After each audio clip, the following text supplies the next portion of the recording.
This is the Louis T. Network.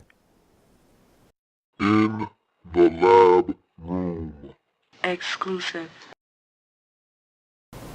Welcome, you are in the lab room. I'm your host, Lou. Thank you for joining me on this In the Lab Room exclusive NFC Conference Playoff Race. And this is sort of bittersweet because a season ago this time, my boys were squarely in the middle of this race and they were entrenched in it, and it was going to be down to the wire. It was exciting, it was fun, it was exhilarating. This year, it's a stark contrast to last season. My boys are nowhere near this playoff race. In fact, they're the worst team in this conference, record-wise. And so it's been all bad, but for the teams really going after it in the NFC, this is a really exciting conference. I tell you what, man, you look at the AFC, and it's pretty much cut and dry in terms of who's going to make it in. You don't know the seeding and how that's going to unfold. The sixth seed in the AFC is up for grabs, but everything else is basically etched in stone in terms of who's going to get in. You just don't know what seed each team is going to be. In the NFC, that couldn't be further from the truth. And 9-7 is probably going to get you in as the sixth and final wild card in the AFC. In the NFC, if you don't have 11 or 12 wins, you probably won't even make it into the postseason. Now, if you win a division, you might slip in through the back door because you won the division. But wild cards? Oh, you got 9 wins right now if you're a wild card, not at the end of the season. 9 wins. Like in the AFC, 9 wins in the AFC at season's end might be good enough to get you into the postseason. In the NFC, you need to have 9 wins right now to even be in a discussion for the wild card. And so that's how competitive the NFC conference is this season. This conference is strong, top to bottom, in terms of the teams looking to get into the postseason. And even the teams on the outside looking in have a case for getting into the postseason. A team like Arizona that's 8-5 might not get in. A Dallas Cowboys team that has played some good football within the conference. They've struggled outside of the conference in the AFC where they're 1-3. But you look at the Cowboys, they've played well within the conference. They may not get in if they don't win their division. And so it's a lot of moving parts. We're talking about an Aaron Rodgers-led Packers team potentially that could be out on the outside looking in because of his injury. And so there's a lot of solid football clubs in the NFC this season. A lot of competitive football. This is a really good conference. Let's get to the board. It's less about me this time. It's more about the board. So I'm going to focus in right now on the board. Let's talk about the NFC conference and how this playoff race is looking to shape up at season's end. So you look at the playoff picture in the National Football Conference, otherwise known as the NFC. And this is the playoff race. And you look at this playoff picture, and there's a star right here by the number 1 seed, that being the Seattle Seahawks. They were the first team in the National Football League to clinch a playoff berth. And that's what that burgundy star indicates, that they have clinched a wild card berth. Now, what that means is that they could conceivably lose the rest of their games, and no other team in the playoff picture right now could lay claim to this, but they could lose the rest of their games and they would be guaranteed a spot in the playoffs no matter what. If they lost all their games and all the teams on the outside trying to get in won all the rest of their games, Seattle would still be in the playoffs. They're the only team that can say that. If the rest of these teams lost all their games and the teams on the outside looking in won all their games, these teams would not be in and these teams would. So Seattle is the only team that can say, hey, no matter what I do from here on out, I'm in the postseason. That's what that burgundy star indicates. So Seattle right now is your number 1 seed. And barring some kind of catastrophic meltdown, they're going to remain the number 1 seed in the NFC. They've done their work early, and I talk about this all the time. Do your work early. Put in the work necessary to lay the foundation for you to be able to reap the benefits of your hard work and labor later on down the line. Seahawks have done that with an 8-1 overall conference record. That's stunning. To be that good inside the conference means you're taking care of business. And it's not like their division is soft and they got a cupcake division and they're able to take advantage of it. Normally when you see a mark like 8-1, your division is pretty bad. You got some bad teams in there that allow you to, stockpile some wins. But that's not the case with Seattle. They've went out, they played teams, they won games. They beat San Francisco once. They beat Carolina. They beat some solid quality ball clubs this season. They beat New Orleans. So this 8-1 isn't some fluff job record, okay? This is a solid 8-1 mark, an extraordinary one, as a matter of fact. And at 11-2, all the Seattle Seahawks have to do is win down the stretch. They win one of their remaining 3 games, and they're probably going to win that number 1 seed. Now, look, 1 out of their remaining 3 games won't get them the number 1 seed, but a team that's 11-2 has been playing some exceptional football all season long isn't going to drop 2 out of their last 3. They're just not going to do it. And so I'm penciling in the Seattle Seahawks as the number 1 seed overall in the NFC playoffs. New Orleans, they're the closest team to the Seattle Seahawks for the race for the number 1 seed. And the only way the Saints can win the number 1 seed is if they finish 1 game better than the Seattle Seahawks. And what that would take, and that would require the Saints to win all 3 of their remaining games, get to 13-3, and Seattle would have to lose 2 out of 3. And again, they're not going to do that. So Seattle is going to be your number 1 seed, is what I'm basically trying to say to you in the NFC. You look at number 2, New Orleans. 10-3 overall record, excellent mark. They're leading the NFC South Division right now at 8-1 in the conference, much like Seattle, extraordinary mark. But unlike Seattle, that 8-1 mark is filled with some wins within that division that's not as tough. You've got Atlanta, you've got Tampa Bay, some teams that have struggled this season. Tampa Bay playing better football of late. Atlanta's still struggling. So you've got some teams that you can beat up on in your division.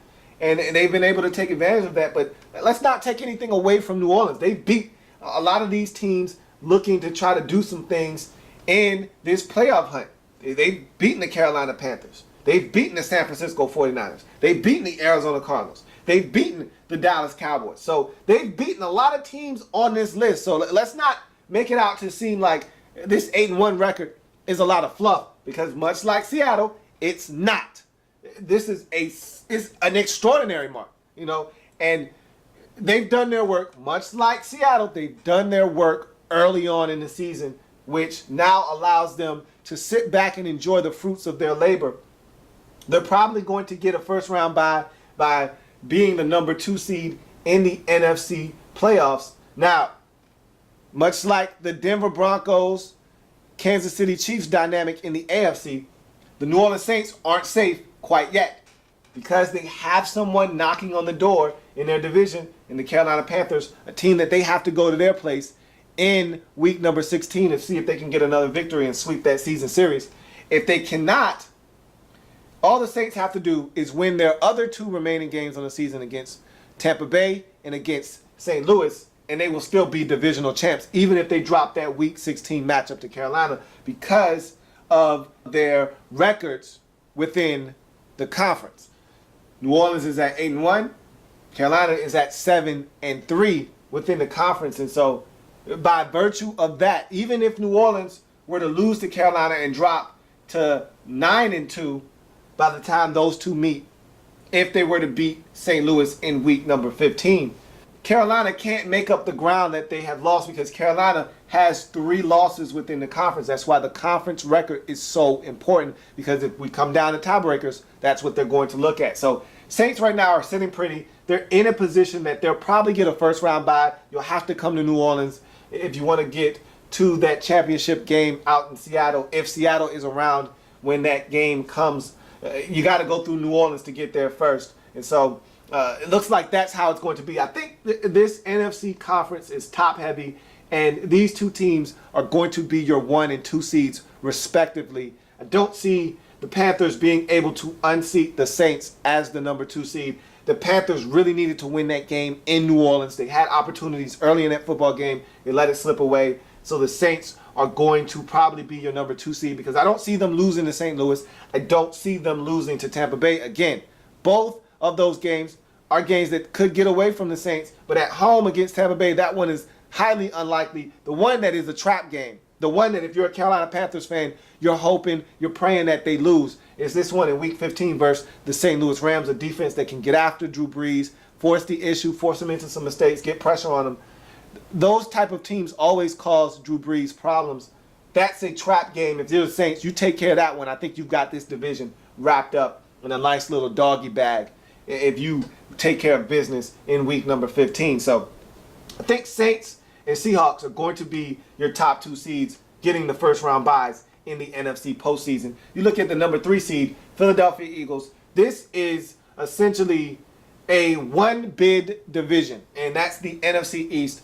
The winner of this division is going to be either your 3 or your 4 seed, and they can't go any higher.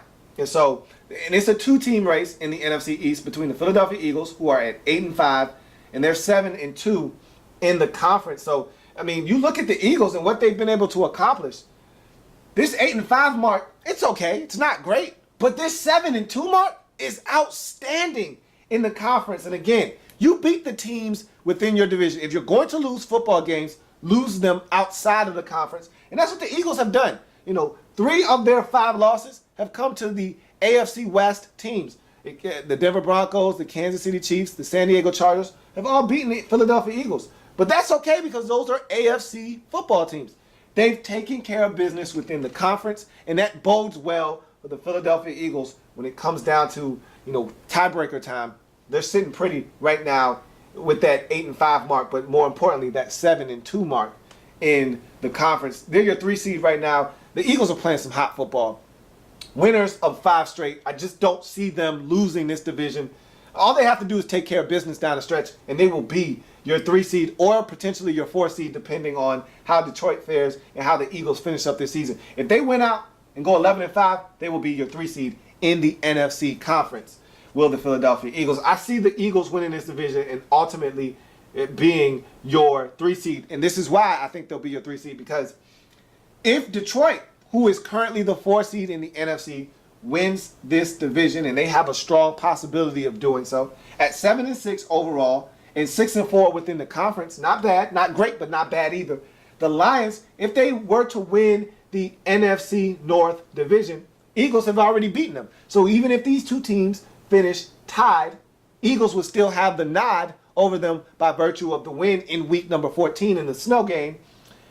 Eagles would own the tiebreaker and still be a seed higher than the Detroit Lions. So I think the Eagles will be your 3 seed if they win the NFC East. And if the Lions win the NFC North, which they are currently in the lead of, they will be your 4th seed. Right now, they're trying to fend off not only the Green Bay Packers, who are 6-1 on the season, but more importantly, the Chicago Bears. The Bears are 7-6, and they're playing some confident football. Jay Cutler is scheduled to come back against the Cleveland Browns, so that should be interesting to see how he bounces back from that injury. Josh McCown has been playing some great football. Let's see if Jay Cutler picks up where Josh McCown left off. But in the Detroit Lions' favor right now is the fact that they swept the Chicago Bears in the season. So even though these 2 teams are tied at 7-6, Lions own the tiebreaker. So if these teams were to in fact finish the season tied at, let's say, 10-6, let's throw 10-6 out there. Let's throw 9-7 out there.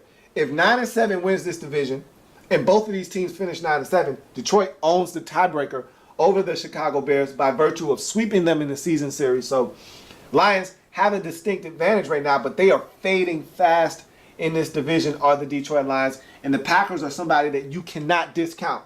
Again, much like the NFC East, the NFC North is a one-bid division. No other team in this division is getting in other than the divisional winner, okay? The champion of the division will get in, and they will be one of the top 4 seeds, either 3 or 4. But the NFC West and the NFC South are both getting 2 teams in the discussion. So, not going to happen if you're one of these teams on the outside looking in. You got to win a division in the NFC East and the NFC North if you want to get into the postseason. Right now, the Detroit Lions hold all the cards because if they just win, Like Al Davis, just win, baby. They just win. They're in. They want to slip up like they've been doing of late. They'll probably be on the outside looking in, and they would have no one to blame but themselves because they've had every opportunity to win this division, to run away with it. No Aaron Rodgers. Bears have struggled down the stretch. You lose to Tampa Bay at home. You go to Philly and you lose that football game, one that you were leading by 14 in. No excuses. No excuses. If you're the Detroit Lions, this division is there for the taking. You either take it or you don't. And this is a huge game on Monday night versus the Baltimore Ravens. That'll go a long way in deciding whether the Detroit Lions are serious about being the number 4 seed in the NFC playoffs or not making it altogether. So we'll see. You look at the number 5 seed in the NFC playoffs, and this is a strong number 5. And like I said, this conference, top to bottom, in the postseason is going to be extremely strong, a lot stronger than the AFC as far as I'm concerned. And the 5 seed is the 9-4 Carolina Panthers. 7-3 overall mark in the conference, which bodes well for them. Again, if you're going to lose football games, lose them in the other conference. Right now, the Panthers at 7-3, which is a dynamite mark. But those 3 losses in the conference is what's stopping them from potentially winning their own division. Losses to Arizona, New Orleans, and Seattle right now are holding this Panthers team back from potentially winning their division. They've got one more matchup with New Orleans. They have to have that one, and they need some outside help to get back into the divisional race. And we'll see if, in fact, they can do that. If New Orleans is able to lose to St. Louis and Carolina is able to get them as well, Carolina will win this division, but they're going to need some help. They have to finish one game better than the New Orleans Saints to win this division. But Panthers right now sitting pretty at the number 5 seed because, and I said this in the AFC as well. I mean, the Kansas City Chiefs to me are the best suited team for the road in the AFC playoffs. I mean, they got the defense, they got the running game. They can pack both of those well, travel with it, and pull those out when they get to their necessary destination and win the football game. You look at the Panthers, same thing. They can pack a defense, they can pack a run game, take it on the road, unpack that suitcase, and come out with a victory. And so they're best suited. Them and the 6 seed are both suited well for traveling on the road. You don't want to be road warriors if you don't have to, but the Panthers can do that. And just like I said in the AFC, I feel like the Panthers in the 5 slot, even if they don't win the division and they end up settling in at the number 5 slot, you got to feel confident about your chances of going to Detroit and winning. I mean, this is the Detroit Lions team that turns the football over, and they make a lot of mistakes on offense. They can be had at home. You can go into Detroit, much like Tampa Bay did, and win. And so if you're Carolina, you feel good about seeing the Detroit Lions or potentially seeing the Chicago Bears or potentially seeing the Green Bay Packers. Even though if that's Aaron Rodgers, I don't know if you'll feel that comfortable about going into Green Bay, but you got to feel good about your shot.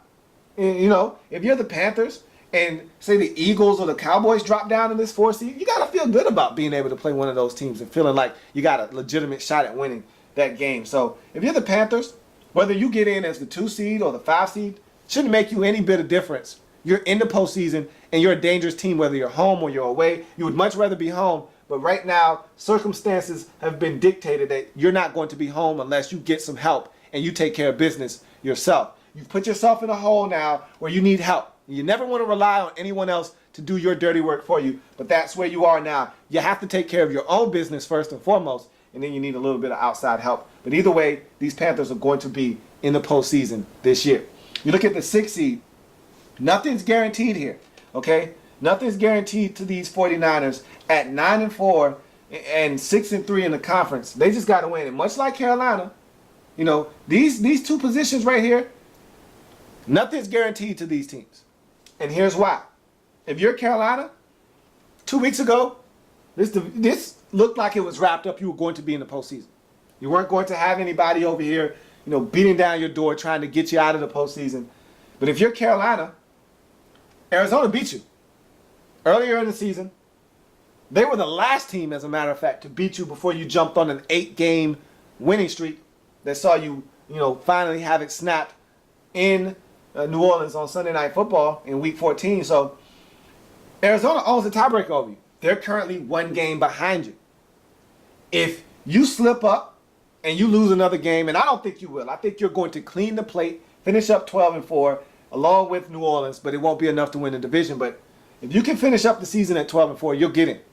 But that's why this NFC conference is so compelling. It's such compelling football because you could be an 11-win team and not get in.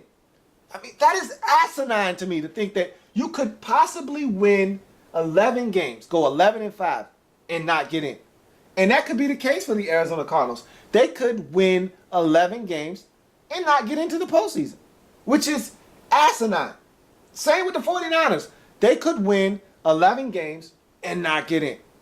But that's not going to happen because their divisional record, their conference record is going to be better than Arizona's. Even if these two teams split, San Francisco has already beaten the Arizona Cardinals once this season. They play each other on the last weekend of the season. And so if the 49ers, drop a couple of games down the stretch and they end up having to try to get in with the 10-6 mark, that last game of the season will be for that sixth and final playoff spot. So that could have a lot of playoff implications in that Week 17 matchup between Arizona and San Francisco. But right now, if you're the 49ers, you can't worry about anything other than the next opponent. And you got to win football games to put yourself in a position to get into the postseason. I really think that the way you see it now is the way it's going to end up. The only change that I honestly see potentially occurring is Detroit in that 4 slot. That 4 seed is up for grabs because I'm not confident in the Detroit Lions. Just when I think it's safe to call them the NFC North champions, they go and do something like lose to Tampa Bay, or they go and do something like lose to Philadelphia. And so now I have my questions. I have my judgments that I have reserved, and I'm not sure about this Detroit Lions team right now. They're the only team that I'm iffy about. Everybody else, I kind of feel pretty confident about their standings in this playoff race. I think the Eagles are going to win the East. I think the Panthers are going to secure one of those final wild card berths. I think the 49ers are going to be able to fend off the Arizona Cardinals. And I think the Panthers are going to have to do the same exact thing, because if one of these two teams don't make it into the postseason, I think it's going to be the Panthers. Because you look at the 49ers, they've already beaten the Cardinals once. Their divisional or conference record is going to be one that is probably 8-4 when it's all said and done. If they win the rest of their games, which is a distinct possibility, then it'll be something like 9-3. They're not going to be excluded from this postseason play over here in the NFC. The Panthers, however, they got the Jets. That's a winnable game. That's a game that they must win at home, and I expect them to. They could lose again to New Orleans, and if that does happen, that'll open the door wide open for the Arizona Cardinals, in which all they would have to do is win the rest of their games. So if these two teams finish tied, Arizona and Carolina, Arizona gets in because they beat them by virtue of that tiebreaker being broken by an Arizona Cardinals win. So the Panthers, they have to watch their back. But I tell you what, I don't see the 49ers relinquishing this opportunity to get in to the Arizona Cardinals. I think the Panthers are the one that are in danger of not making the postseason. But I think the Panthers are going to win the rest of their games. And if they do that, they're in.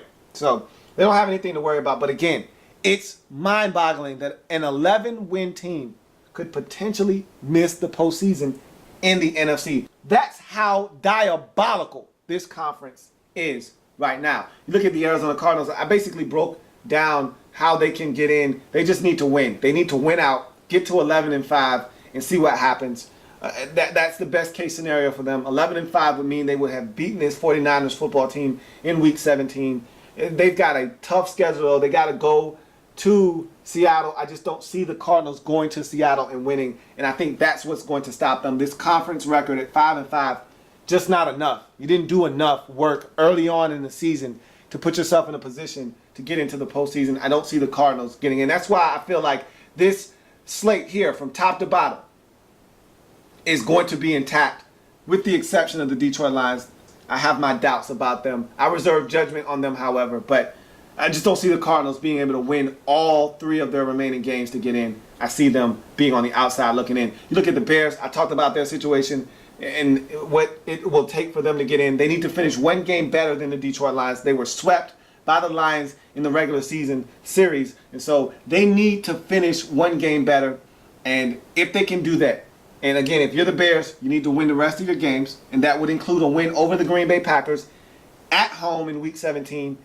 That would probably get you in, because I can see the Lions losing at least one more game this season. But I think 9-7 is going to win this division. If you're the Bears, you need to go 10-6 to ensure that you win this division, because if you do not go 10-6, if you're the Bears, that would mean you need Detroit to drop 2 out of their final 3 to finish 8-8, so that 9-7 is good enough for you to get in. And I don't think 9-7 is going to be good enough for the Bears to get in. They need to be 10-6. 9-7 is okay for Detroit, because I think that Chicago is going to lose at least one game, and I think that's going to be good enough for Detroit to get in at 9-7. For the Bears, they need to be 10-6, because then you would need Detroit to lose 2 games out of the remaining 3, and I just don't know if that's going to happen or not. And you look at this conference record here for Chicago, and I think that speaks volumes there. 4-6 in the conference. They don't need to go anywhere with that conference record. If you want to get in, you need to do your work, and you need to do your work early, and you need to do it often. And 4-6,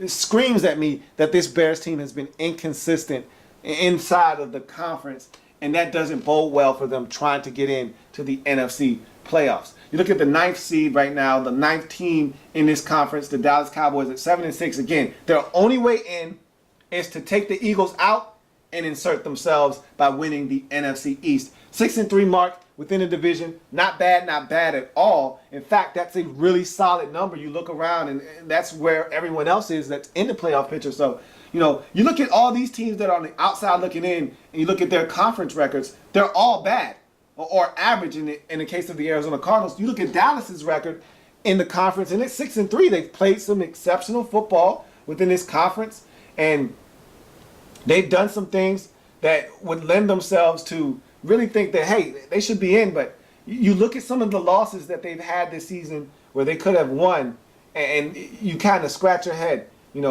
They've lost to this Bears team that's over them in the standings. They've lost to this Detroit Lions team, had them and let them off the hook. So, the Cowboys have no one to blame but themselves if they do not make the postseason. Right now, they're struggling defensively. The Eagles are playing hot football. I just don't know if the Cowboys can do enough. They've got a huge Week 17 matchup between the two in Big D, and that could be for the division.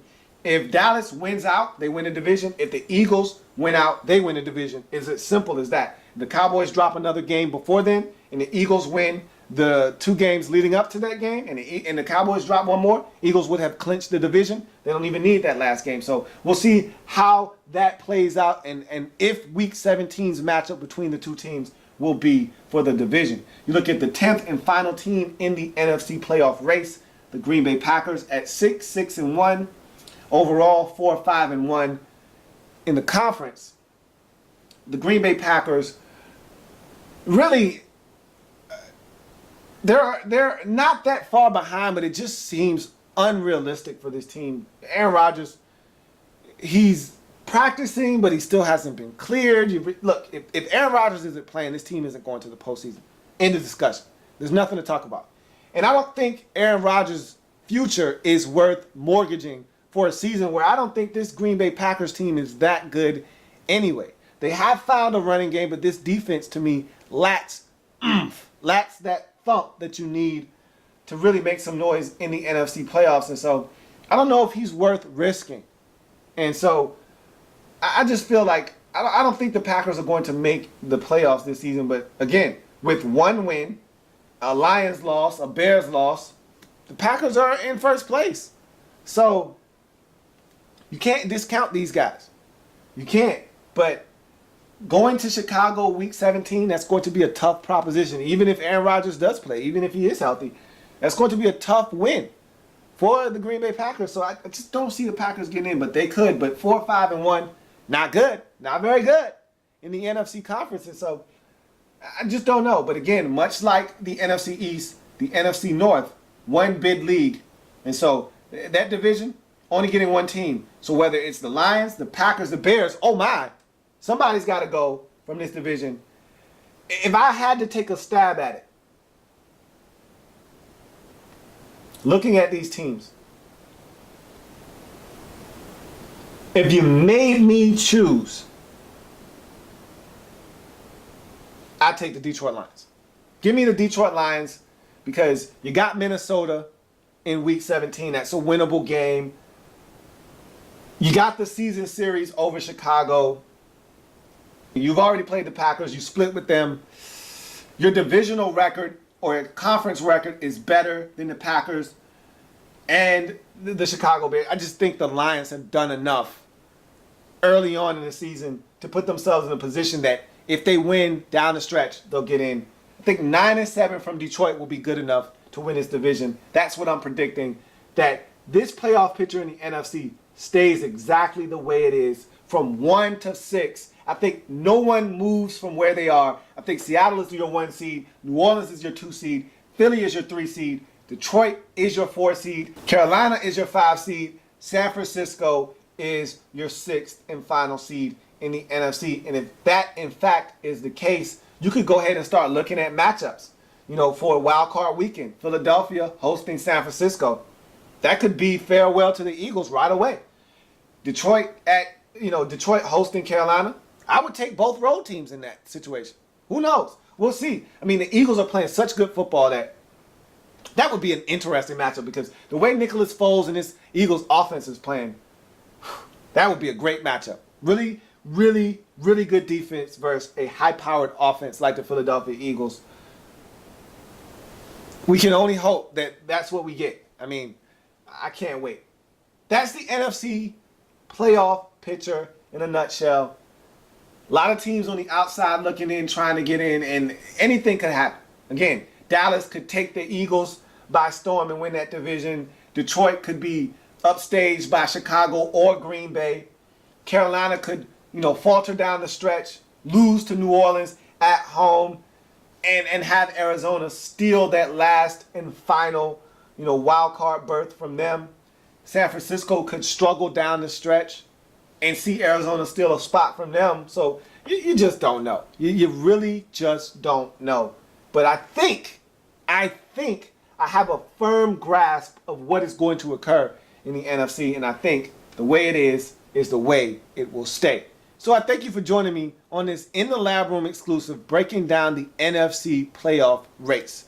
If it happens in the National Football League, whether big or small, we cover it all here in the Lab Room. Thank you for joining me. Stay tuned on Friday for my picks for the week. Tough loss on Thursday. I already started in a hole. Thursday Night Football, had the Denver Broncos. They didn't get it done. So I'm already up against it. I got to come out swinging this Sunday. So I'll see you on Friday when I'm breaking down my picks and everything else. See you then. Like the content? Want more? Sub up. In the lab room.